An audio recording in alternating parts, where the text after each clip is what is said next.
Olá, bom dia. Estamos aqui novamente na comunidade Novo Olhar para os Sintomas e hoje a convidada, a Marciele, ela vai falar sobre a dor da humilhação, o que isso causa no nosso corpo físico, no nosso corpo emocional, o que acontece, quais as doenças relacionadas, né? Como nós somos terapeutas da medicina germânica, tanto ela como eu, a gente tem outros conhecimentos também, mas a medicina germânica é o nosso condutor que nos faz olhar para os sintomas com um olhar totalmente diferenciado, sem medo, um olhar de confiança, né? Então, você que está chegando aqui na gravação no YouTube, deixe sua curtida, seu comentário. E se esse vídeo fizer sentido para você, compartilhe ele com outras pessoas que ainda não conhecem medicina germânica. Eu estou entrando em contato com muita gente, porque estou com inscrições abertas, e muita gente responde: Eu também conheço a medicina xamânica. Então, é porque estão misturando as ciências, né? Então, germânica quer dizer que veio da Alemanha, que olha para a fisiologia, olha para a nossa biologia e para o nosso emocional. Então, é um olhar diferenciado real, é algo científico que foi comprovado. E, Marciele, a dor da humilhação, quanto isso faz com que a gente tenha medo de falhar em público? Eu não sei você, eu sei que muitas das convidadas que estão aqui têm esse medo e já tiveram esse medo. Eu já tive muito pânico mesmo. Ainda tenho muito medo. Isso é certo. Estou me anunciando agora, primeira vez como palestrante aqui na minha cidade. Sempre colocava roda de conversa, sempre com outro tema, porque eu não tinha coragem, de me anunciar como de fato o que eu estou fazendo, né?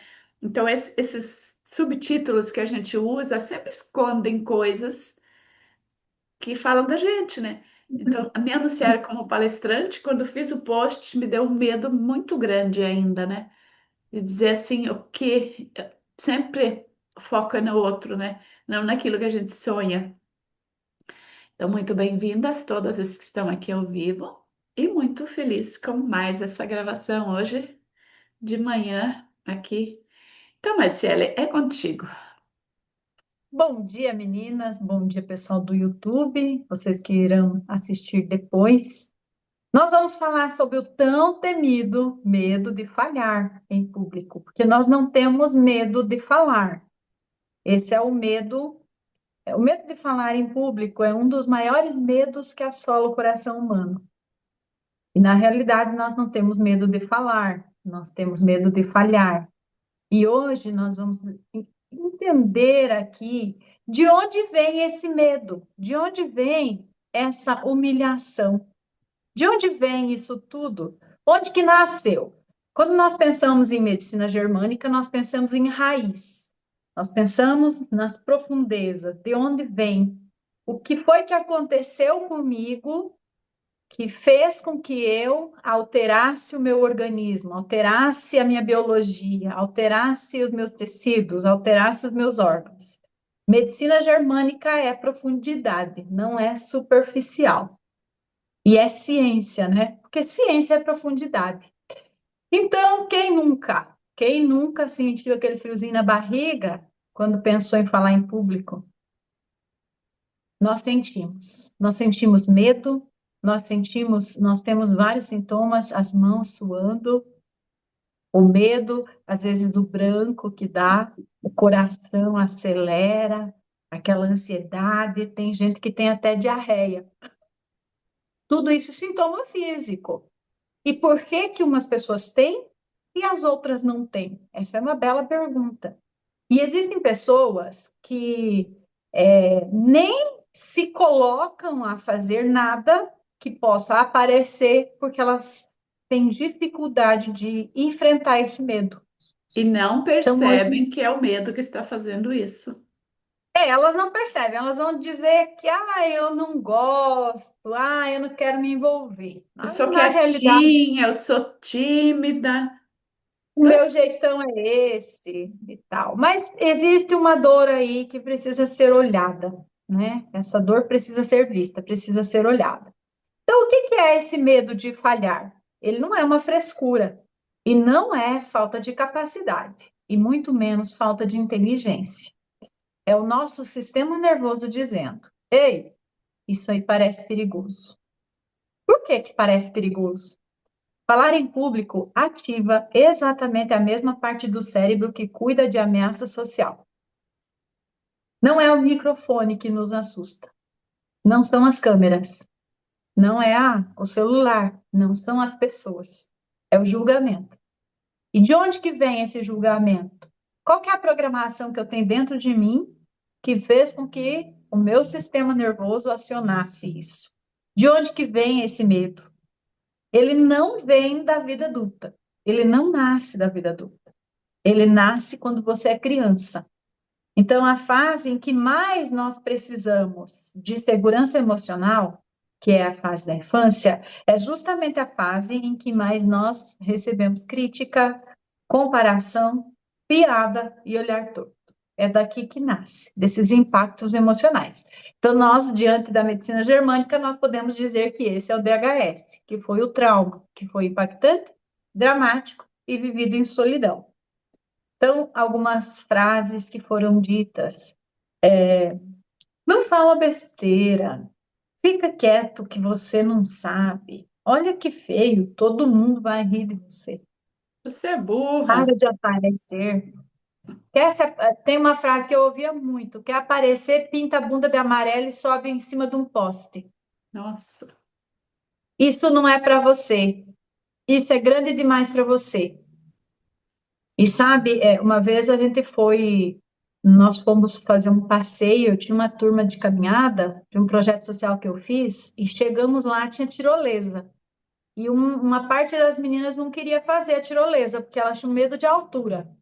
Aí eu falei, mas que história que é essa? Ter medo de altura? Aí nós fomos para um deck que tinha assim, eu falei, ó, vamos fazer desbloqueio emocional agora. Ah, mas tem como? Eu falei, claro que tem.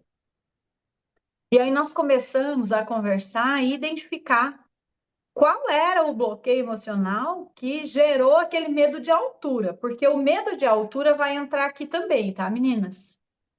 Nós estamos falando do medo específico, de falhar em público, mas o medo da altura também entra na ferida da humilhação. Por quê? Porque se eu tenho medo de altura, a dor emocional é a humilhação, é o sentimento de sentir-se rebaixado, sentir-se pequeno. Então, vem daqui. Então, se eu não trato essa dor emocional, eu não vou crescer, porque crescer é ficar alto, né? Você alcança altos lugares. Então, eu vou ter medo de crescer na vida, alcançar lugares mais altos. Esse desenvolvimento da profissão, que é um crescer profissional, entra esse medo, essa ferida da humilhação. Entra aqui e, também. e a gente fala, Esportes, eu tenho medo de altura, então eu não olho para baixo, eu não vou encarar. não E vou quero encarar. crescer profissionalmente, quero ser uma pessoa bem vista, quero ser uma pessoa aplaudida, uma pessoa reconhecida, mas eu não tenho coragem de enfrentar o meu medo de altura. Quanto isso pode impactar? Tem que enfrentar. O medo precisa ser enfrentado, porque senão ele governa a nossa vida. O medo precisa ser enfrentado. E nós vamos dando para o corpo recurso para que ele sinta que aquilo não é perigoso. Sim. Por exemplo, o medo da altura. O tanto que é bom. Quem já fez tirolesa? Eu ainda não tive coragem, mas está nos meus projetos. Então tá. Então você fica de andar de tirolesa quando você tiver oportunidade. O que que acontece dentro do cérebro quando você faz uma atividade assim de tirolesa? Ela te leva assim para um outro patamar a nível cerebral, porque é uma sensação de loucura, primeiro, meu Deus, o que que eu estou fazendo na minha vida? Deus! E depois vem a sensação de liberdade. É uma delícia, é uma delícia. E é importante nós experimentarmos. Olha, a Gláucia já fez rapel, Gláucia, que show. Olha, rapel é maravilhoso também, porque ali tem esforço físico. Eu nunca fiz rapel, não. Nossa, meu sonho, eu não tive oportunidade ainda. Então, essas coisas que você vai criando sinapses neurais dentro do teu cérebro, vai criando novas sinapses, isso é muito importante você fazer porque você vai criando novas possibilidades. E se você nunca faz, você nunca se desbloqueia. Essa é a ideia. Faça e se desbloqueie. Outra coisa que é bem interessante é o arvorismo. Quem já fez arvorismo? Alto. Ah, tá. A Glaucia falou que era num treinamento de PNL, né? Legal. Então, essa questão do você enfrentar é muito importante. É muito importante. Nós vamos lá, nós revivemos a nossa dor e nós enfrentamos. Porque o que que nós vamos perceber a nível do sistema nervoso central? Não era tão perigoso assim.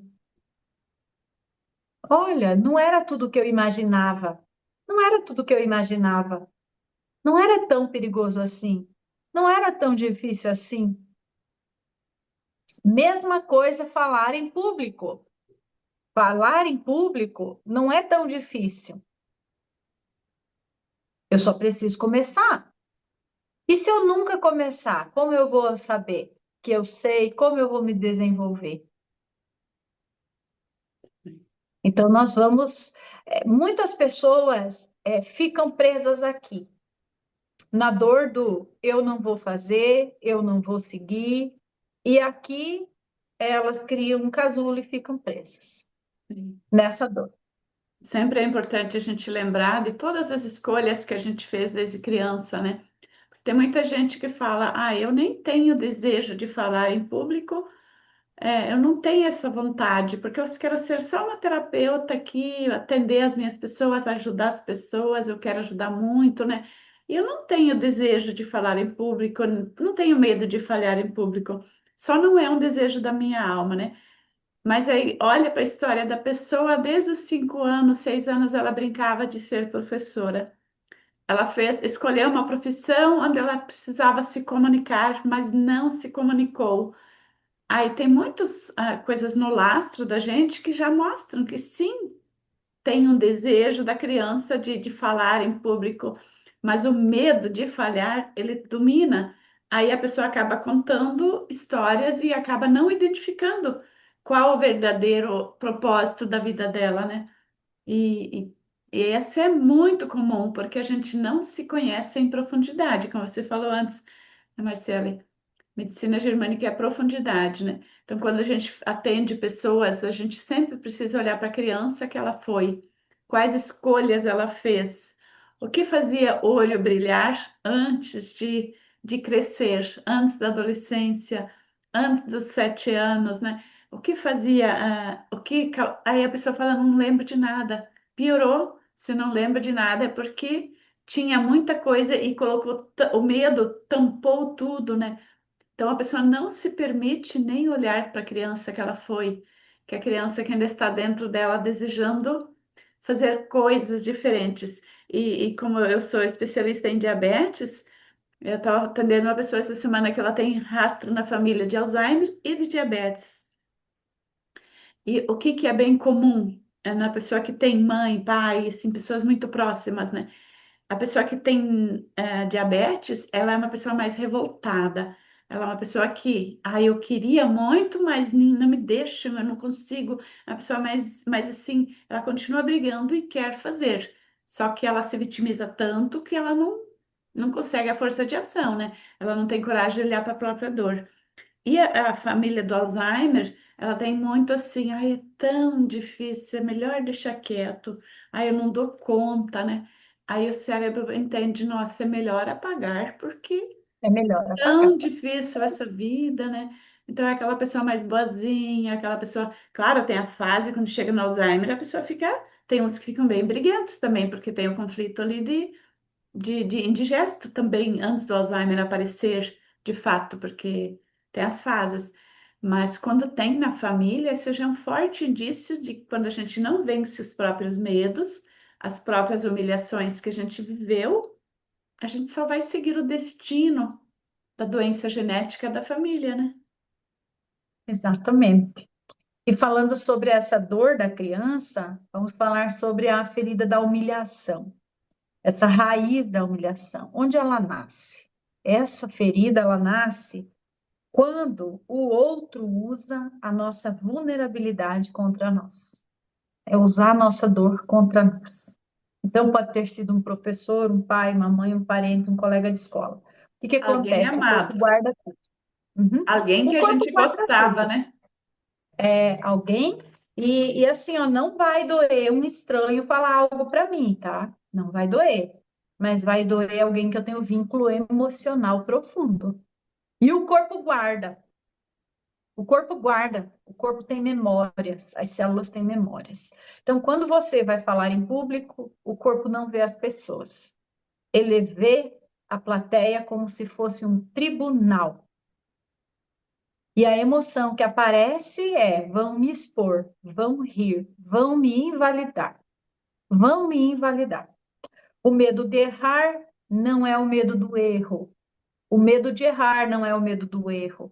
É medo da reação das pessoas ao meu erro.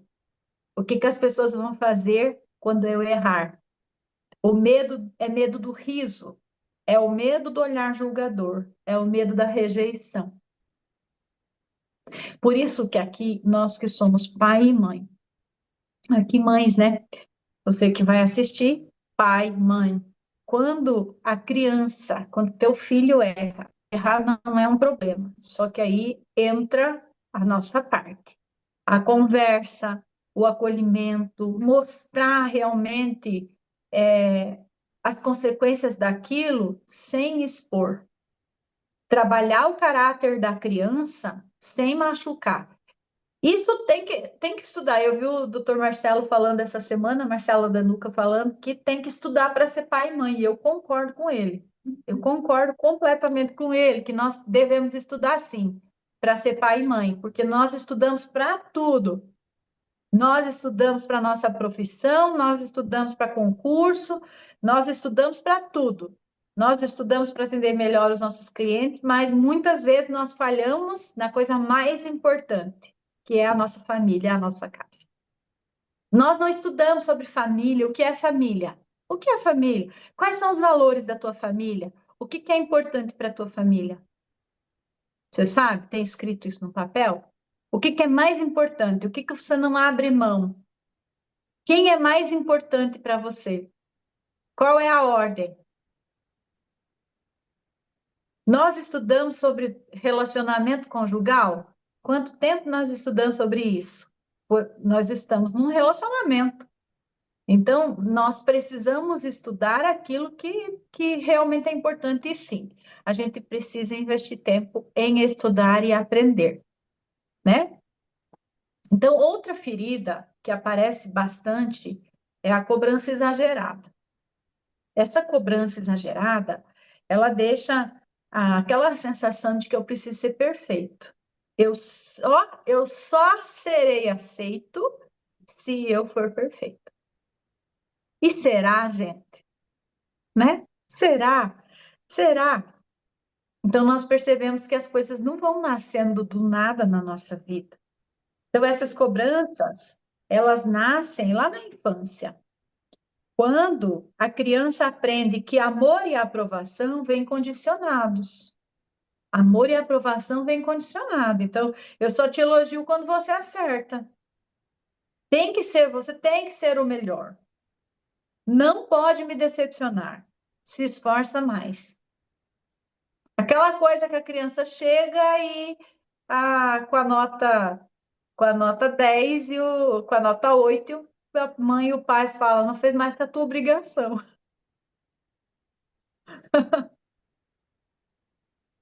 né? Ontem a nossa filha de 10 anos, na hora do almoço, ela disse assim: eu preciso contar uma coisa para vocês. Eu tirei 2 zeros. Aí o pai dela olhou e falou assim: como assim? Tirou 2 zeros? E ela tá na fase das pegadinhas, que ela acha uma graça fazer pegadinha. Aí ela falou assim: em inglês, eu tirei 2 zeros. Aí o pai dela falou: mas como assim? Não tô entendendo, filha, 2 zeros. Aí ela falou assim: mas tinha um na frente.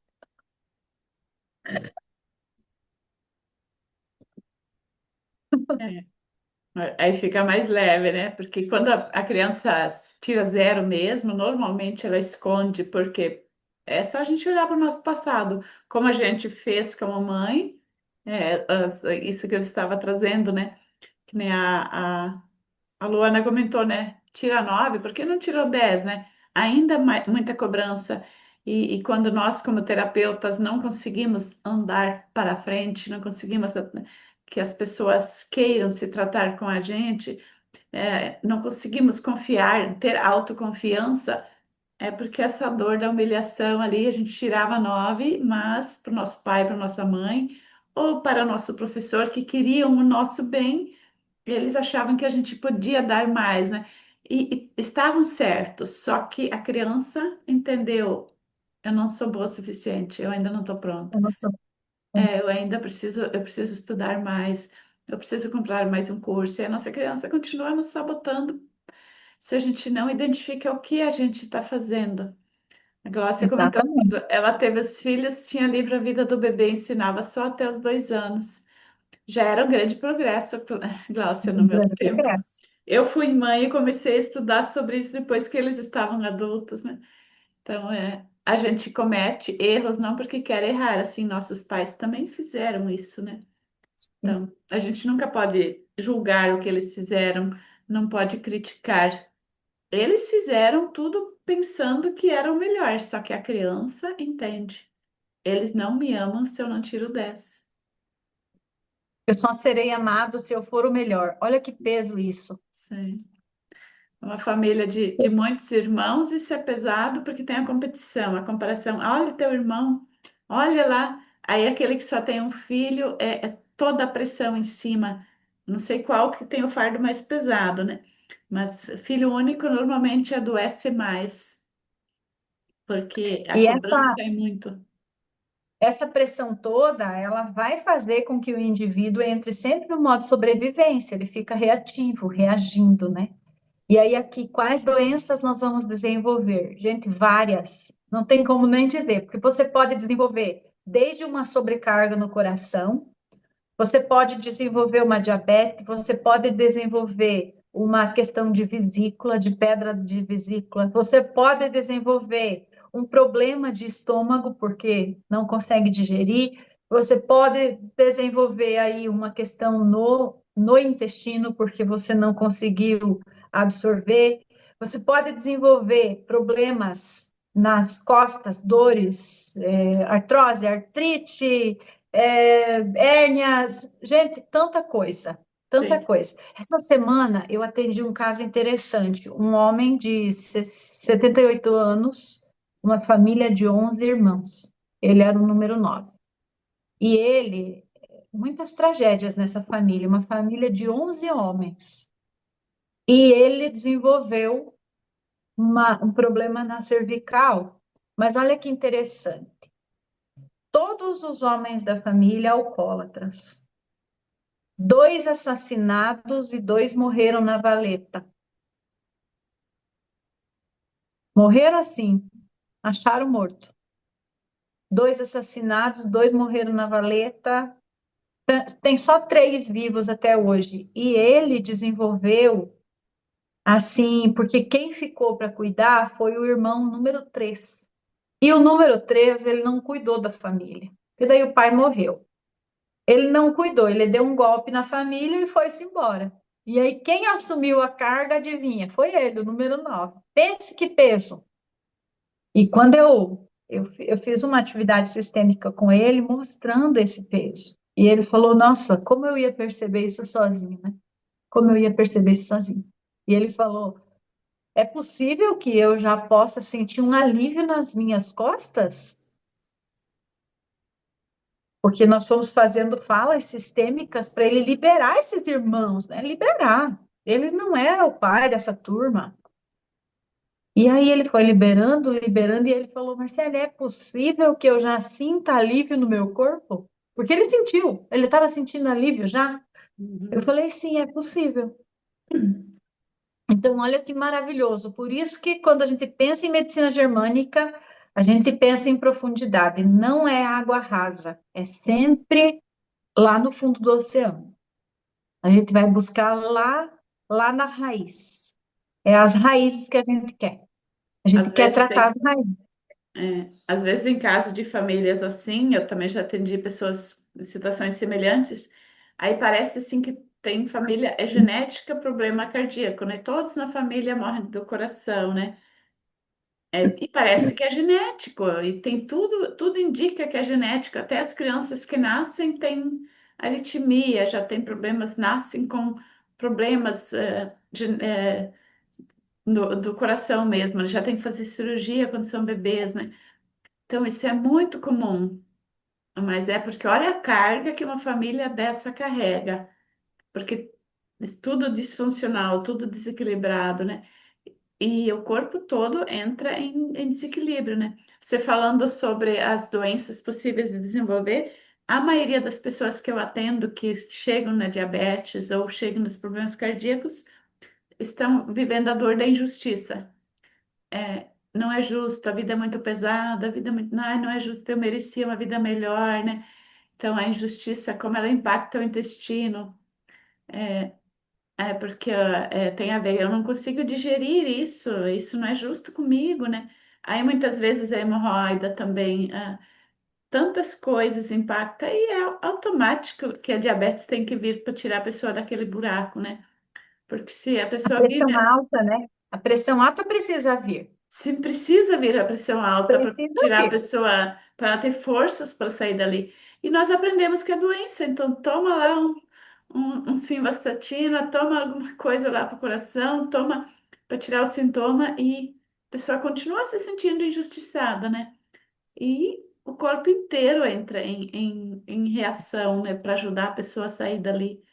E a pessoa não começa a se olhar, tratar a causa mesmo das emoções, da humilhação que ela tanto sente, porque se a vida é injusta é porque logo alguém fez coisas comigo, né? Alguém me tratou injustamente. É E eu assim sou que a tá. vítima. Eu sou a vítima, né?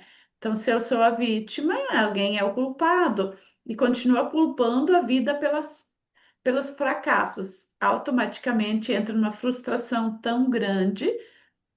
Nesse período também a tireoide altera, porque se eu sou uma vítima, coitada de mim, se minha tireoide não trabalhar mais rápido, eu não vou conseguir nem mais respirar, não conseguir mais falar, tudo vai ficar bloqueado em mim. Então a tireoide começa a trabalhar rápido para me tirar daquela vitimização, né? Só que daí o que que faz? Toma remédio também, né? E dá um cala-boca, né, para os sintomas do corpo e não olha para aquilo que de fato causou alteração na tireoide, né? Parece que eu estava vendo na pesquisa, parece que tem 80% das mulheres têm alteração na tireoide. Não sei se alguém aqui tem números, mas é assustador. Tá junto com a ansiedade, né? É, mas essa vida moderna, onde a mulher está sendo muito masculina por conta do o homem está efeminado demais. Vocês percebem isso ou não? Eu tenho marido e é interessante assim, ó. Eu estou trabalhando agora, estou cuidando da obra da minha mãe. Ela está fazendo uma casa, quer dizer, nós estamos fazendo a casa para minha mãe e é só homens. Gente, é impressionante como eles não conseguem tomar decisões. Eles não conseguem. Sabe o que é isso? Não conseguem. Eles não, simplesmente eles não conseguem. Há uma coisa aí sobre os homens, A coisa pressão, a simples, humilhação. coisa simples que eles poderiam tomar decisões, mas eles não conseguem. Eles parecem que estão amortecidos, É uma queixa, amortecidos.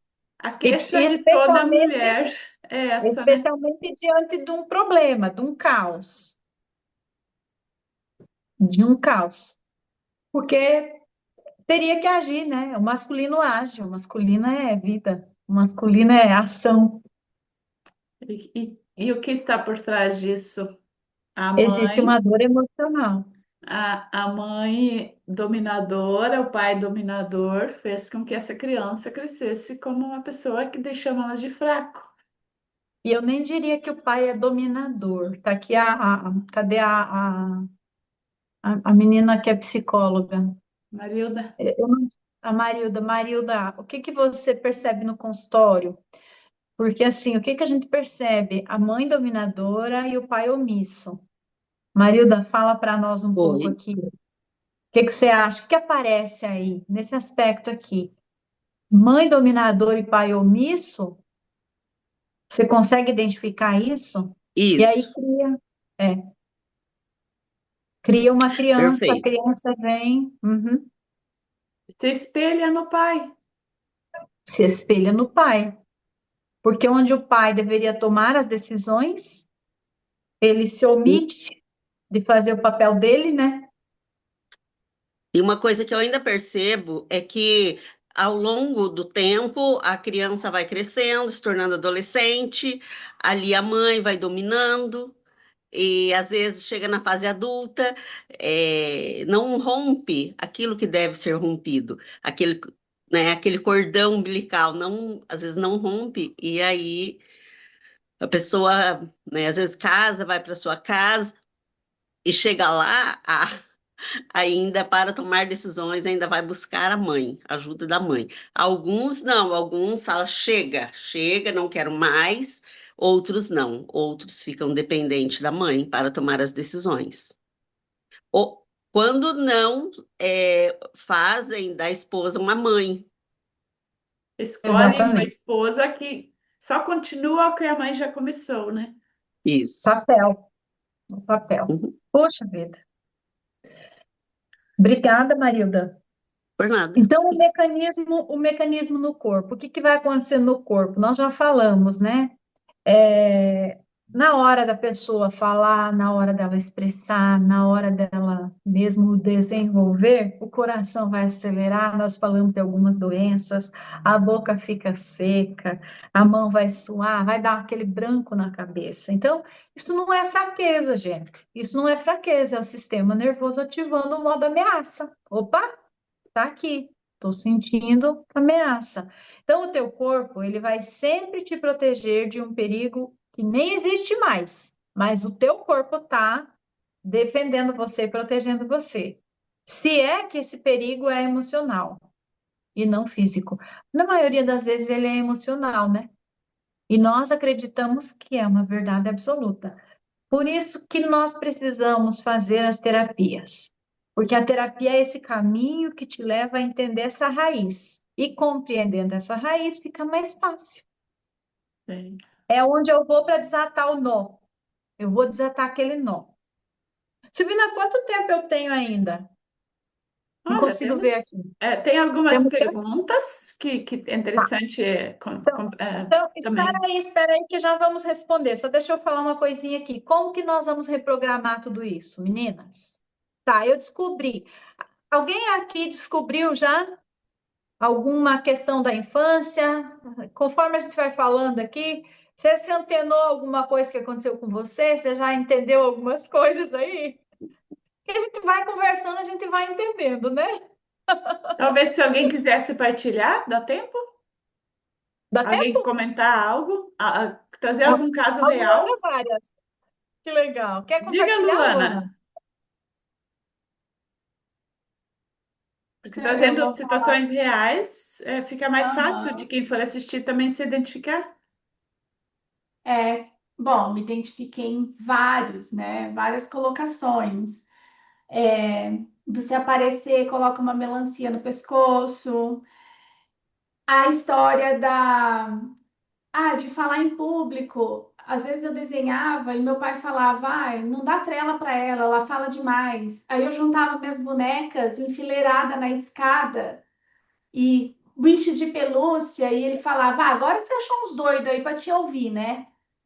E quando eu falava que queria ser professora, ele falava, vai morrer de fome, não vai se dar bem.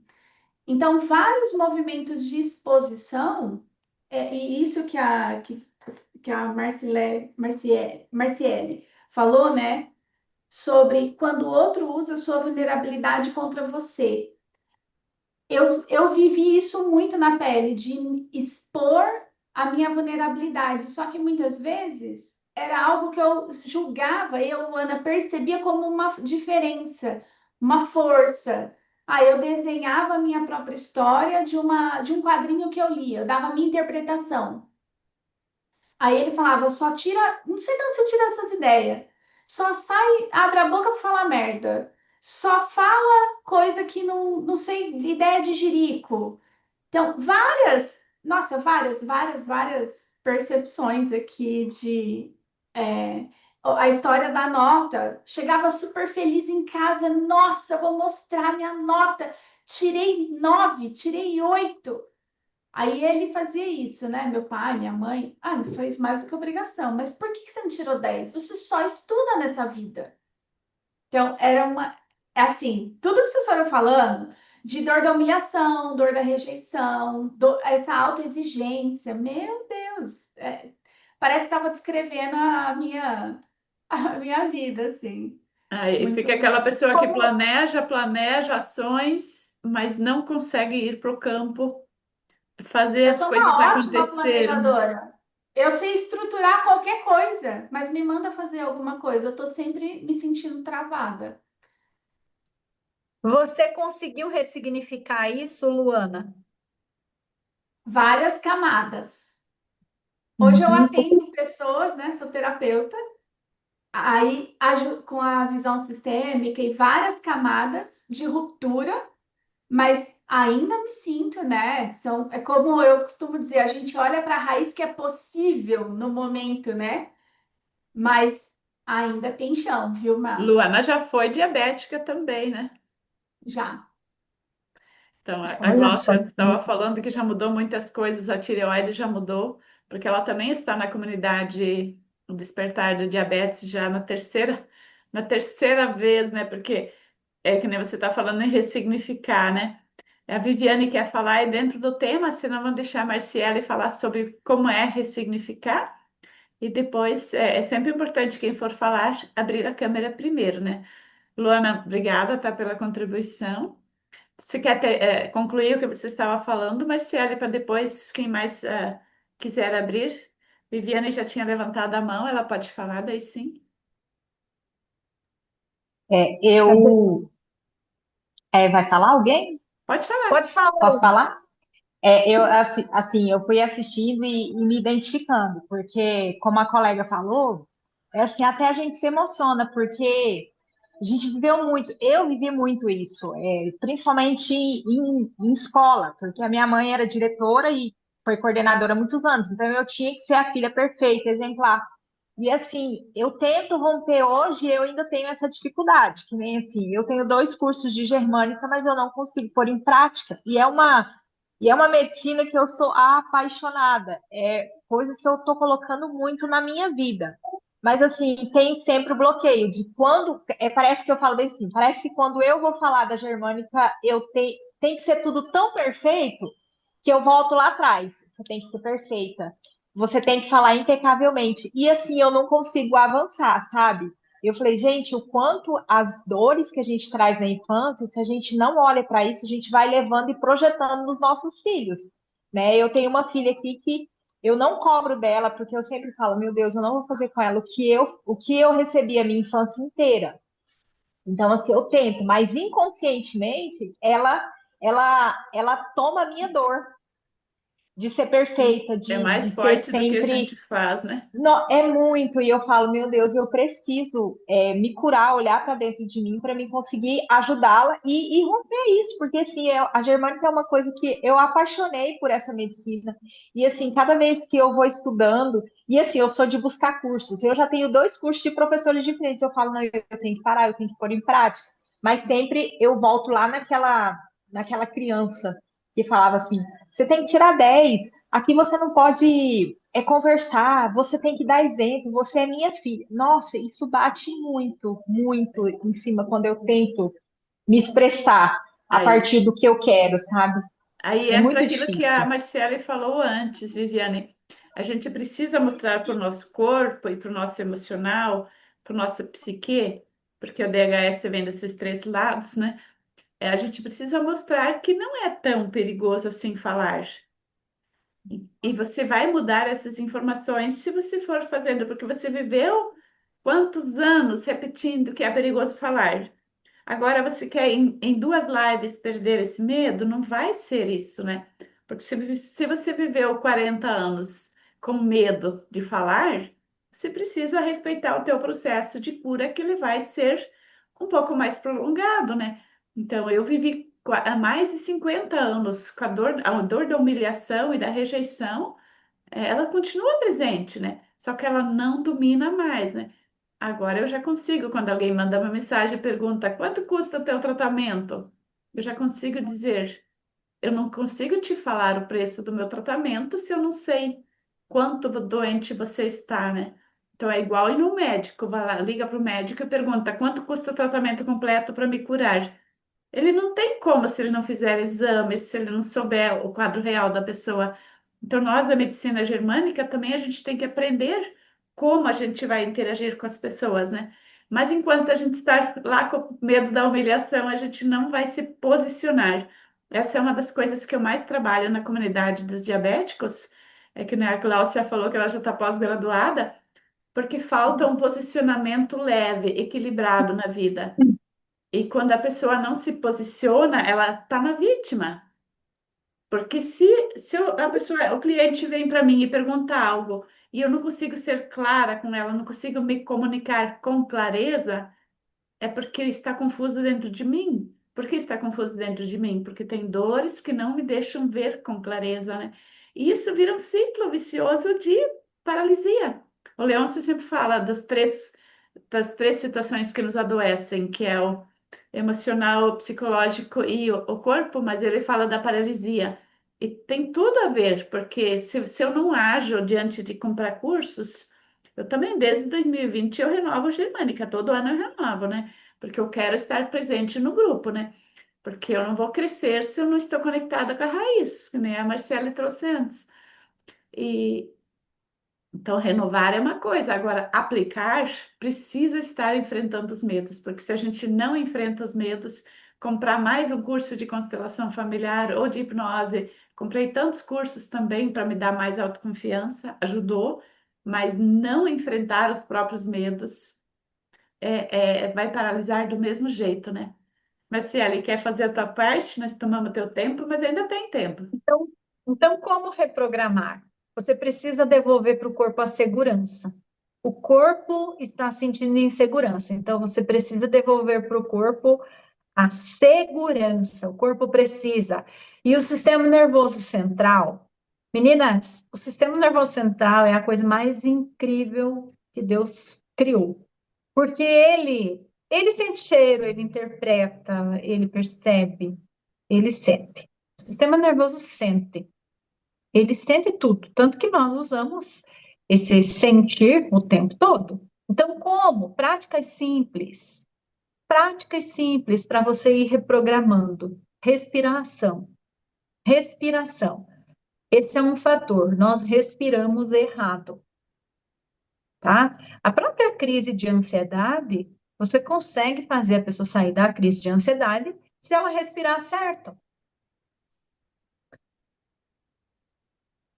Respirar devagar, sentir o ar entrando, sentir o ar saindo, se conectar com a vida de novo.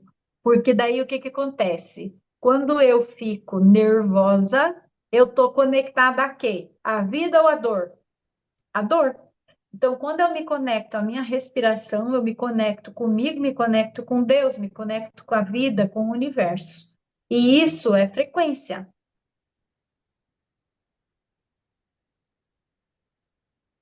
Sente a respiração. Sentir. Esse é o primeiro ponto, respirar. Que as pessoas não estão sabendo respirar mais.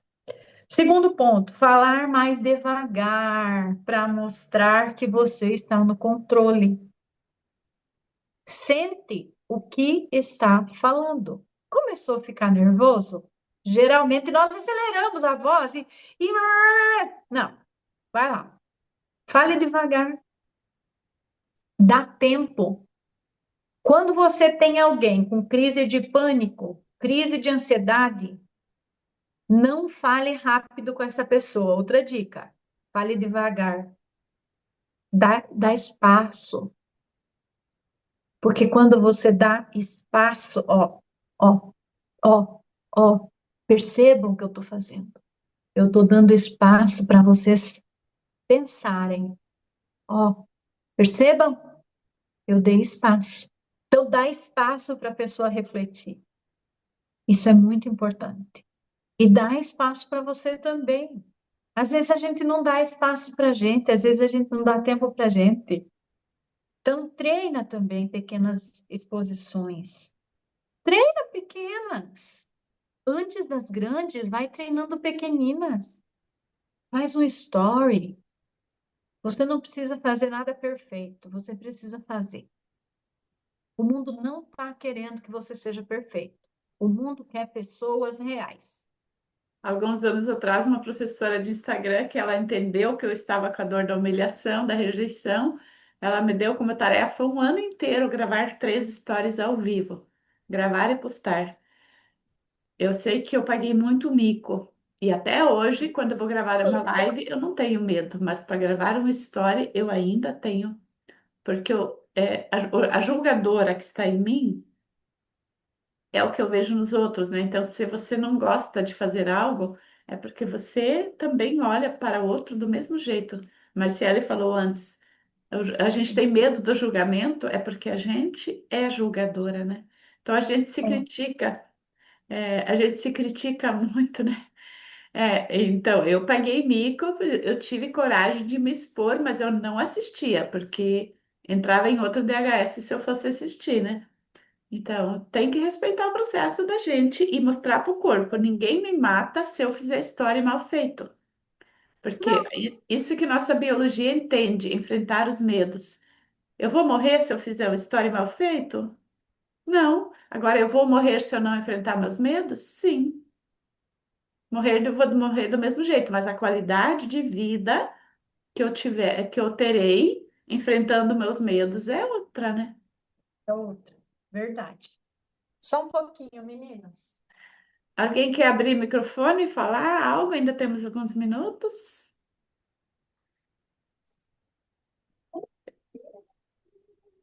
Eu vi, eu vi que tem comentários interessantes aqui, que uma Glócia falou que a tireoide dela também diminuiu depois que ela está na comunidade.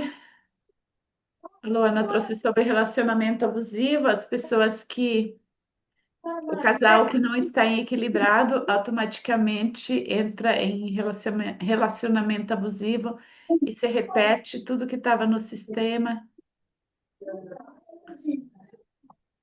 Alguém quer, alguém quer compartilhar algo enquanto a Marciele não volta? Ela já está voltando, podem Já compartilhar do mesmo voltei. jeito, tá? Obrigada, meninas, por me esperar. Você tem algo para concluir ainda, Marciele? Então, assim, outra coisa muito importante, nomeia o teu sentimento. Quanto mais você sabe o que você está sentindo, melhor. Melhor para você construir um novo diálogo interno. E aí você vai construindo um diálogo interno. Eu posso errar, eu continuo sendo eu. O erro faz parte da vida. O Thomas Edison, sabe quantas vezes o Thomas Edison falhou ao tentar descobrir a lâmpada, a luz? Vocês sabem? Quem que sabe? É mais de 1000 vezes, com certeza. 7.000 vezes. Aí a pessoa errou 5 vezes e fala: Eu não sou boa, porque eu não sei, porque eu sou um fracasso. Capaz, você não é um fracasso, você só não tentou o suficiente. E se ele Então tivesse você desistido, pode. não existiria a internet hoje, porque ela é consequência das descobertas Ela é dele. consequência. Então, construir esse novo diálogo interno de que sim, eu posso falhar, é muito importante. A minha filha, esses dias chegou em casa chorando porque ela tirou uma nota baixa em matemática. E aí ela chegou em casa chateada, claro. Aí eu falei, filha, pode chorar, mas vamos entender. Filha, eu tenho certeza que você tirou essa nota não porque você porque você não é boa, não é por isso, filha. Eu acredito que você não entendeu a matéria. Ela falou: vamos revisar, vamos ver o que que foi que você não entendeu. Filha, quando a gente não entende, a gente não dá conta de fazer e tá tudo certo. Vamos refazer, vamos estudar. E aí ela estudou e conseguiu tirar a nota que ela queria. Então, criar os nossos filhos assim dá um suporte, dá uma força emocional para a pessoa saber lidar com as frustrações da vida. Porque, sim, gente, a vida vai ter mais frustração do que realização, tá? Outra coisa, trazer o olhar para um ponto seguro na plateia. Quando você está falando, traz o teu olhar para um ponto seguro. Alguém que sorri, alguém que te acompanha, fica olhando. Nós, quando estamos aqui palestrando, eu pelo menos sei exatamente o que a pessoa está pensando, se ela está absorvendo, se ela está entendendo, porque a expressão facial, por isso que é importante deixar a câmera ligada.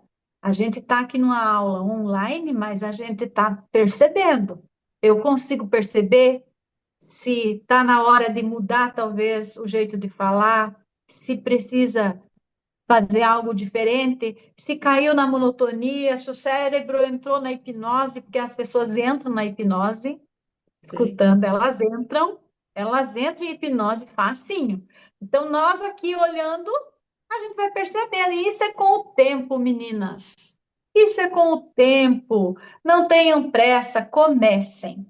Quem tem a No dor fim da das contas, humilhação, quem tem a dor da é, humilhação ativa, ela olha para a pessoa e leva tudo para o lado pessoal. Eu estou aqui falando e a pessoa está mexendo no celular. Claro, meu assunto não é importante. A pessoa leva tudo para o lado pessoal, a parte negativa, né? Então, a dor da humilhação, ela faz com que a gente olhe para o outro, colocando ideias na cabeça do outro. espelhando, né? Espelhando, e às vezes a pessoa só está olhando o celular, não é nada demais. Então, no fim das contas, falar em público não é sobre ser perfeito. Eu quero que vocês anotem. Eu quero que vocês anotem. É sobre se permitir ocupar o seu lugar na vida, no mundo. O mundo não precisa da tua performance perfeita. O mundo precisa da tua presença verdadeira. O que está acontecendo no mundo hoje? Coisas inúteis estão ganhando palco. Coisas inúteis estão ganhando palco. Vidas vazias estão em evidência. Aquilo que não é valor está ganhando o trono. Chama atenção, tem visualização. O que realmente é importante, o que é verdadeiro, o que é puro, o que realmente é importante está sendo deixado de lado. E olha que muitas pessoas boas não estão colocando a cara na internet. E daí o que está acontecendo? Os que não são bons, que tem gente ruim, tá? Tem gente que é ruim. Tem gente que está fazendo coisa errada na internet. E você que é bom, você que tem um propósito, você não está colocando sua cara. Então façam um propósito, meninas. Rompam mesmo com os medos. Rompam, vão devagarinho. Vai devagarinho e pensa assim, ó. Aquilo que eu carrego vai tocar o coração de alguém. E esse alguém precisa da mensagem que está dentro de mim.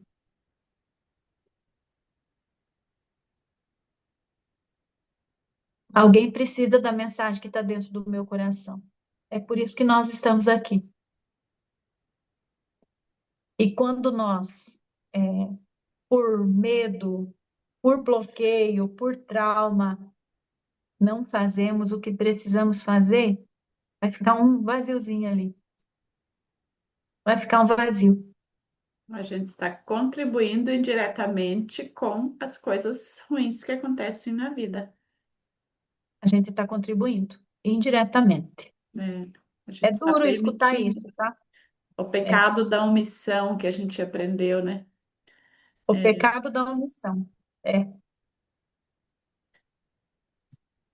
Então, enfrentar as nossas dores, enfrentar, enfrentar. sim. Enfrenta, mostra para o teu corpo que não é tão perigoso assim. vai lá e respira fundo, respira devagar. Nem tudo que a tua mente te conta é real. Às vezes não é. Sim. Nossa, Marciana, você trouxe bastante coisas aqui, né? Antes da gente fechar, eu queria dizer, por exemplo, quando eu estava no pânico mesmo, no medo total, eu não conseguia respirar. As dicas que você trouxe, para mim, não funcionavam, porque o pânico era tão forte, tão paralisante, eu começava a respirar profundo, eu já tinha vertigem, eu já tinha tontura, e era duas respirações, eu já estava distraída com outra coisa, eu já parava de novo, né? Então, quando a gente não desiste, a gente consegue superar. Agora, se eu quero resultados rápidos, eu vou desistir e vou dizer, eu não consigo respirar fundo porque me dá tontura.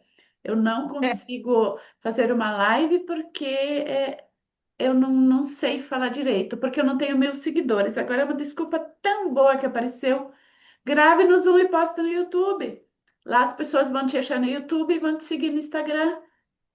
Muito, é tudo sim. conectado, né? Então, grave videozinhos pequenos e põe no Reels. É a É isso aí. muleta que muita gente agora achou de não precisar fazer live. Se você quer ser uma pessoa que ajude outras pessoas, que atrai clientes, de vencer os próprios medos, precisa parar de usar a muleta como um troféu, né? Porque a gente gosta de dizer, eu tinha tantos problemas é uma camadinha por vez que a gente vai tirando, mas se eu não estou agindo, eu ainda não tirei a camada que eu acho que eu tirei.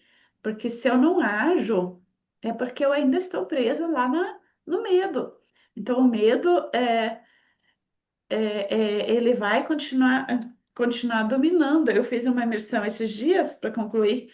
Aqui a Luana também trouxe, tem um professor que disse que tem uma dor que só você pode curar no mundo e tem alguém esperando essa cura. Com certeza, quando um terapeuta anos atrás me falou assim, só você pode fazer isso por você.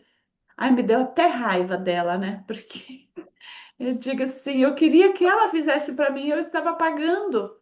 Eu estava pagando caro uma mentoria individual com ela, mas eu queria que ela fizesse. Ela disse assim: Isso é só você que pode fazer.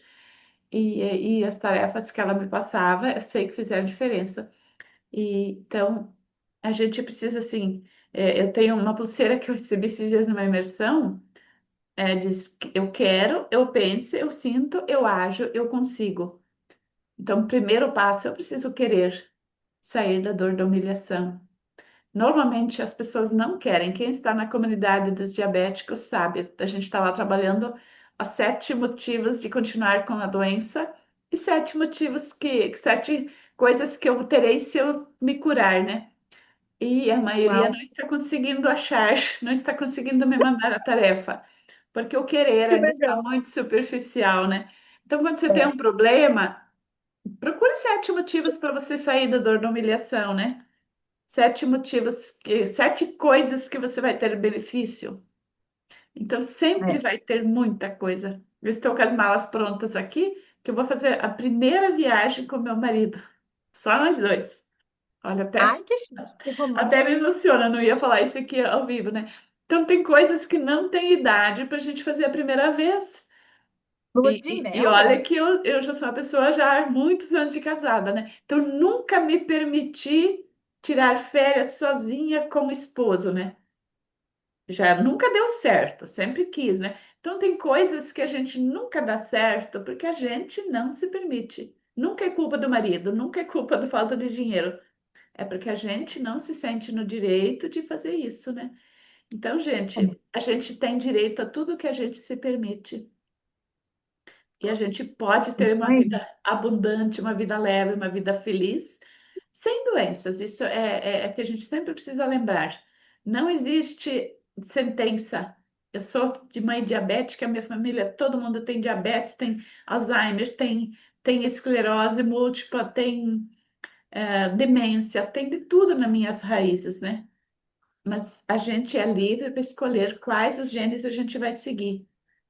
Então, tem de tudo, 2, 3%. E por que que eu vou seguir justo aqueles 3% lá negativo? Se eu posso fazer sair da dor da humilhação. Então, a gente sair das próprias dores sempre é possível. Eu vou encerrar, porque já passou de 1 hora aqui, Mas vamos fazer a nossa foto do grupo, tá, gente? Obrigada a quem esteve aqui também até o final assistindo a gravação no YouTube. Como eu falei lá no início, se não está inscrito no canal, ainda se inscreva, porque o YouTube entrega quando tem mais curtidas, também mais encaminhamentos, né?